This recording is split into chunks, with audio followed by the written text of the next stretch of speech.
Sezona 2021 v gorsko-hitrostnih dirkah se je začela s popolnoma novo preizkušnjo na slovenskih tleh – GHD Tolmin. 4,9 km proga se zaradi svoje ožine in strmine v primerjavi z ostalimi dirkami kar razlikuje. Vremenska napoved za 2. maj ni bila obetavna, a to nas ni ustavilo. In že smo bili v Volčah, ker je bil štart dirke. Na prvem treningu je izgledalo, da bo šlo po starem. Mila Bubnič je postavil prvi najboljši čas proge, ki pa je bil vse prej kot reprezentativen zaradi dežja. Matic Kogej in Janko Čebron sta se z Mitsubishijem Lancer Evo 9 Bubniču približala na 3 sekunde.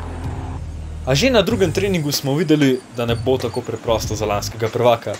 Ozka proga in razmere so dale priložnost tudi manj močnim dirkalnikom. Janko Čebron je izboljšal Bubničev čas z prvega treninga in ga na drugem premagal za dobro sekundo. Kogej je bil tokrat tretji. Treningi pa seveda naštejejo h končnim rezultatom, zato je bilo na dirki pričakovati manj taktiziranja in posledično več nesreč, ki jih v resnici nismo videli veliko. Dežja pa kar ni in ni bilo konec. V prvi vožnji se je kmalu po štartu zgodba zaključila za Igorja Žbogarja v Peugeotu 207, ki je zdrsnil v bankino na desni strani in poškodoval dirkalnik.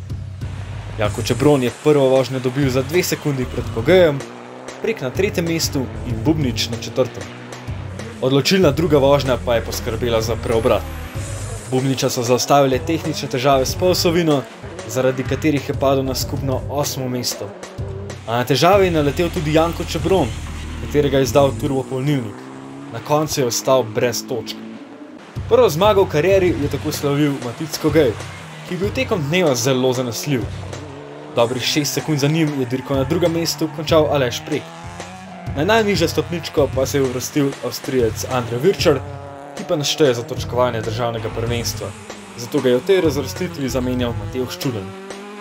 V diviziji 1 je Domen Svet z Renaultom Cliom Rally 5 dosegel prvo zmago v tej diviziji, a razlika do MG-ja Luke Brusa ni bila tako velika. V drugi diviziji je slavil Aleš Prek, na stopničkah sta se mu pridružila Matevž Čuden in Alojz Udovč. Tretje divizije oziroma formul in prototipov v Tolminu ni bilo, je pa bila zelo številčna divizija 4 s pokalnimi twingi.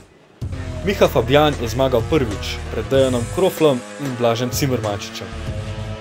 Med starodobniki v diviziji 5 pa je bil v obeh vožnjah s kar dobro prednostjo najhitrejši Matjaž Korošec. Domen Popek in Andrej Vidmar sta končala na 2. in 3. mestu. Naslednja dirka bo prav nasprotje Tolmina. Selimo se namreč na drug konec Slovenije, na Gorjance 20. junija, kjer bomo prvič v tej sezoni videli tudi hitre prototipe in formule. No, upamo, da bo vsaj vreme boljše.